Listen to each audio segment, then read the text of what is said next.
நான் உண்மையிலே இன்னைக்கு நான் ஷூட்டிங் வந்து ராம்நாட்டில் நடந்துட்டு இருக்கு, தனுஷ் படம். நானும் நடிகர் தான், தெரியல. யாரோ ஒருத்தர் மட்டும்தான் நடிகர் மாதிரியே எல்லாம் பேசிட்டு இருக்கிறாங்க. நானும் நடிகர் தான். என்ன சொல்ல போனா சொல்லுவோம். அதனால அண்ணன் சொன்னா வந்து வந்தா ஆகணும். இல்லை இல்லை இல்லை இல்லைண்ணே, நீங்கள் இது முக்கியமான நிகழ்ச்சி, என்னுடைய தொகுதி மக்களுடைய நிகழ்ச்சி, அவங்களுக்கு நலத்திட்டங்கள் கொடுக்குறோம்.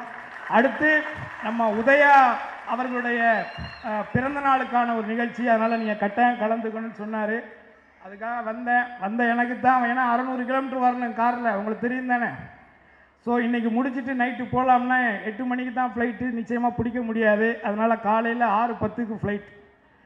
சரி, இவ்வளோ சிரமங்களுக்கு இடையில் நான் ஏன் இதெல்லாம் சொல்கிறேன்னா, உங்ககிட்ட சில விஷயங்களை நான் மனம் திறந்து பேசணும்னு நினைக்கிறேன். அதாவது சொல்லுக்கு முன் செயல், சொல்லுக்கு முன் செயல் அப்படிங்கிறது தேசிய தலைவர் பிரபாகரனுடைய வார்த்தைகள். வார்த்தைகள்ல சொல்றதை விட செயல்ல செஞ்சு காட்டணும். அப்படி செயல்ல செய்து காட்டக்கூடியவராகத்தான் ஒவ்வொரு திராவிட முன்னேற்ற கழகத்தில் இருக்கக்கூடிய ஒரு அடிமட்ட தொண்டனிலை இருந்து இன்றைக்கு இந்த தமிழகத்தை ஆட்சி செய்து கொண்டிருக்கக்கூடிய எனது அருமை அண்ணன் தளபதி அவர்கள் முதற்கொண்டு அதாவது செயலுக்கும் சொல்லுக்கு முன் செயல். அந்த விதத்திலே நான் முதன்னு மாண்புமிகு துணை முதலமைச்சராக இருக்கக்கூடிய அருமை சகோதரர் உதயா அவர்களை நான் ஒரு ஹோட்டலிலே நடிகர் விஷால் அவங்க நண்பர்கள் 2 பேரும் பேசிக்கிட்டு இருக்கும்போது தான் நான் பார்த்தேன். அப்போ ஒல்லியாக இருந்தார், கண்ணாடி போட்டிருந்தார். அப்போ விஷால் தான் சொன்னார், இவர் தளபதி பையன் அப்படின்னு. சத்தியமாக நான் அதுக்கு முன்னாடி பார்த்ததில்லை, தப்பாக எடுத்துக்காதீங்க. அப்போ நான் பார்த்து வணக்கம் ஏதோ கையை கொடுத்தேன். நான் அந்த சுனுக்கர் விளாண்டுக்கிட்டு இருந்தேன், அவங்க ஏதோ பேசிகிட்டு இருந்தாங்க, கல்லூரி நண்பர்கள். அப்போ நான் அவர் பார்த்ததுக்கும் அதற்கு பிறகு நம்ம நடிகர் சங்கத்தில் வந்து காவேரி பிரச்சனைக்காக ஒரு உண்ணாவிரதம் இருந்தோம். அப்போ அதில் வந்து கலந்துக்கிட்டார். அப்போ நான் அவர்கிட்ட 2 வார்த்தை பேசியிருக்கேன். அதற்கு பிறகு இப்போ சமீப காலத்தில் தான் நான் உதயா அவர்களை பார்க்குறேன். இதை எதுக்காக சொல்ல வரேன்னா, அன்றைக்கு அவர் ஒரு செயலை வந்து செய்யணும்னு முடிவெடுக்கிறார். ஒல்லியாக இருந்தார், கண்ணாடி போட்டிருந்தார். அவர் நடிகனாகணும்னு முடிவு எடுத்துட்டார். அதுக்கு முன்னாடி படம் எடுக்கிறார்.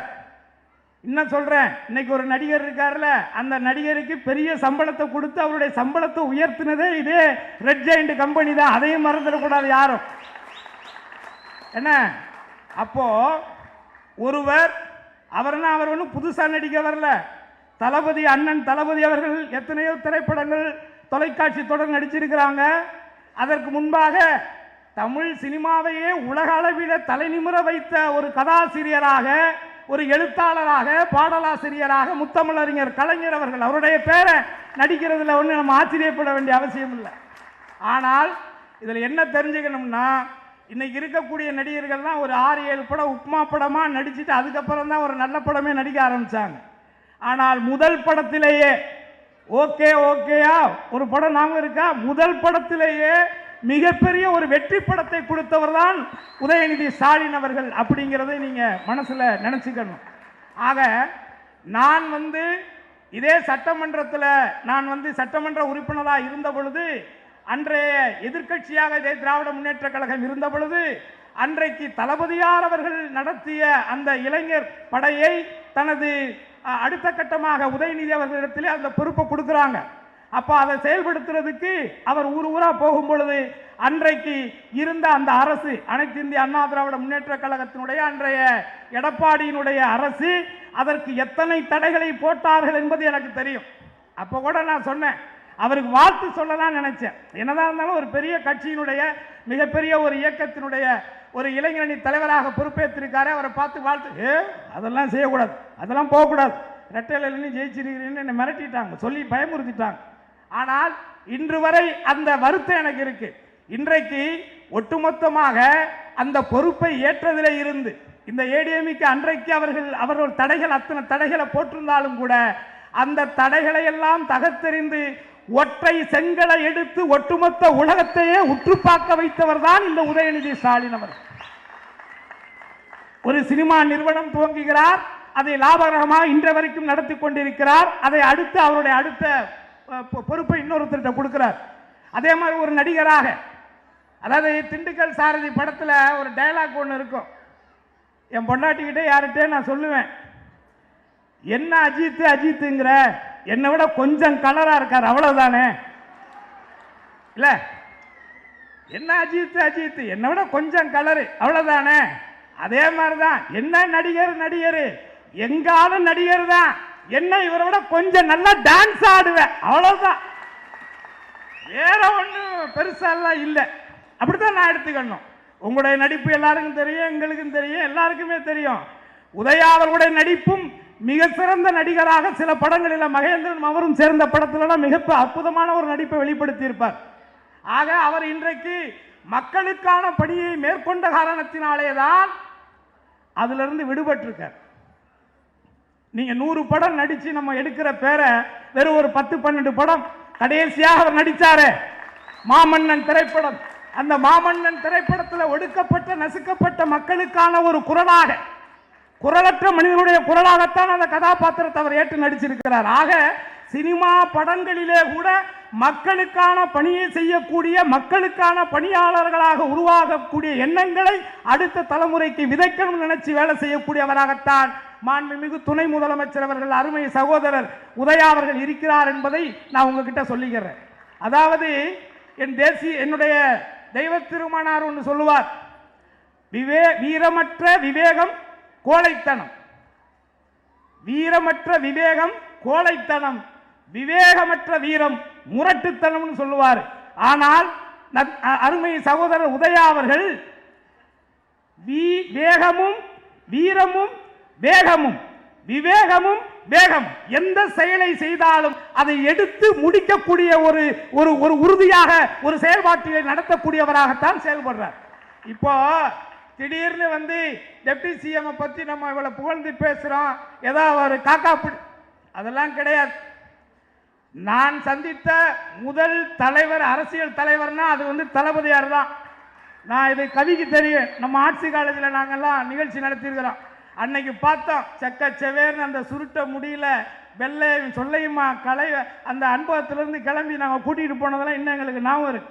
ஏன்னா அதனால அந்த தளபதியாரை எப்படி இன்றைக்கு வரைக்கும் நான் அன்போடு நான் நேசிக்கிறேனோ அதே நேசிப்பு இறுதி வரை உதயா அவர்களுக்கும் இருக்கும் அப்படிங்கிறத நான் இந்த மேடையில் நான் சொல்லிக்கிறேன். ஏன்னா நீங்க படம் காட்டுறது வேற, அதாவது எதையுமே எனக்கு ரொம்ப பிடிச்ச விஷயம். நீங்க கொஞ்சம் யோசிச்சு பாருங்க, நான் சொல்றதுல எவ்வளவு பெரிய உண்மை இருக்குன்னு. இவ்வளவு பெரிய 75 ஆண்டு கால கட்சியில ஒரு துணை முதலமைச்சராக இருக்காரு. அப்பேற்பட்ட ஒரு வசதி வாய்ப்போட வளர்ந்த ஒரு செல்வ குழந்தை தான். ஆனால் அவருடைய செயல்பாடுகளை பாருங்க, அவர் மக்கள்கிட்ட பழகிறத பாருங்க, அவர் பேசுற பேச்ச பாருங்க, அவ்வளவு எளிமையா தன்னை ஒரு சாமானியனாக அதாவது மக்கள் உணரணும்னு நினைக்கக்கூடிய எளிமையான ஒரு பேச்சு. ஒரு அரசியல் தலைமைக்கு என்ன தெரியுமா முக்கியம்? நினைச்ச நேரத்தில் தொண்டர்களோ பொறுப்பாளர்களோ அந்த தலைவனை சந்திக்கக்கூடியவன் தான் தலைவன். நீங்க உங்களை பார்க்கறதுக்கே நாங்க வந்து ரிசார்ட்டுக்கு வரணும், அப்புறம் என் பிளைட் பிடிச்சி சார்ட்டர்ட் பிளைட் பிடிச்சி வரணும்னா நீங்க எப்படி தலைவரா இருக்க முடியும்? நாங்க நலநிதி திட்டத்தை கொடுக்கறது கூட நாங்க வீட்டுக்குள்ள கூப்பிட்டு தான் கொடுப்போம்னு சொன்னா அது எப்படி தலைமையாக இருக்க முடியும்? ஆகவே ஒன்னே ஒன்றை மட்டும் நீங்க மனசுல வச்சுக்கங்க, நானும் நடிகன் தான், நானும் நடிகன் தான். நடிகனை நடிகனாகத்தான் நீங்க பார்க்கணும், நடிகனை நடிகனாகத்தான் பார்க்கணும். ஏன்னா நான் நடிகனாகிய நான் மக்களுக்கான பணியை செய்வதற்காக வந்திருக்கிறேன் சொல்றோம்ல. இத்தனை ஆண்டு காலங்கள் என்ன பண்ணிக்கிட்டு இருந்தீங்கன்னு ஒரு கேள்வி இருக்குல்ல. நான் சின்ன நடிகர்ப்பா, ஆனா நான் சம்பாரிச்ச காசுல கிட்டத்தட்ட 152 மாணவ மாணவிகளை, குறிப்பாக முகாமில் தங்கி இருக்கக்கூடிய இலங்கை அகதி மாணவ மாணவிகளை படிக்க வச்சானே கருணாசிங்கிற 2009. அதற்கு பிறகுத்தானே இன்னைக்கு வந்து நிறைய நடிகர்கள் செய்யறாங்க. ஆக இது எதையும் நம்ம திட்டமிட்டு செய்யறது இல்ல. சட்டியில இருந்தா ஆப்பையில வரப்போகுது, ஆனால் சட்டியே இல்லைங்கிற பொழுது நம்ம ஒண்ணுமே பண்ண முடியாது. ஆக இன்றைக்கு நடக்கக்கூடிய இந்த அரசியல் என்பது சினிமாவிலே தனக்கு இருக்கக்கூடிய இந்த மக்கள் செல்வாக்கை பயன்படுத்தி மிக எளிமையாக இந்த மாபெரும் ஒரு இயக்கத்தை குறை சொல்லி அதை மக்களுக்கு விரோதமான பேச்சுக்களை பேசி அதன் மூலமாக ஒரு சுயநல அரசியலை ஆதாயம் தேடலாம் என்று நினைக்கக்கூடிய அவருக்கு நான் ஒன்று மட்டும் சொல்லிக் கொள்கிறேன். புலிக்கு பதுங்கவும் செய்யும், பாயவும் தெரியும், ஆனால் பயப்பட தெரியாது. நீங்க இந்த சோசியல் மீடியாவில் சொல்றதுக்கெல்லாம் ஒரு குரூப்பை வச்சுக்கிட்டு கெட்ட கெட்ட வார்த்தைகள் எல்லாம் பேசுறதுனாலலாம் நாங்கெல்லாம் டிஸ்டர்ப் ஆயிரும் நினைக்காது. ஏன்னா நாங்க கெட்ட வார்த்தைக்கே டிக்ஷனரி போட்டவங்க, டிக்ஷனரியே போட்டிருக்கோம் நாங்க கெட்ட வார்த்தைக்கு. அதனால இந்த சின்ன சின்ன பசங்களை வச்சுக்கிட்டு நீங்க அப்படி இப்படி அப்படி இப்படி என்ன கூவத்தூர் மாமா அப்படின்னு சொன்னா ஆமான்ட்டு கூட போவேன். செஞ்சிருந்தா செய்யாத நான் என்ன பண்ணுவேன், சொல்றவன மாமா வாக்கிடுவேன். என்ன அப்படி நீ அங்கே போனீங்கன்னா அப்புறம் நான் அடுத்த இடத்துக்கு போற மாதிரி ஆயிரும். எதுக்காக இதை சொல்ல வர்றேன்னா, இப்போ நான் வரும்பொழுது தம்பி பிரசன்னாவும் நானும் பேசிட்டு இருக்கும்போது சொன்னாங்க, இந்த மாதிரி வந்து பள்ளிகளை ஆரம்பிக்க போறோம், வீடு கட்டி கொடுக்க போறோம், நிலம் கொடுக்க போறோம். டேய், எனக்கு 55 வயசாயிடுச்சு.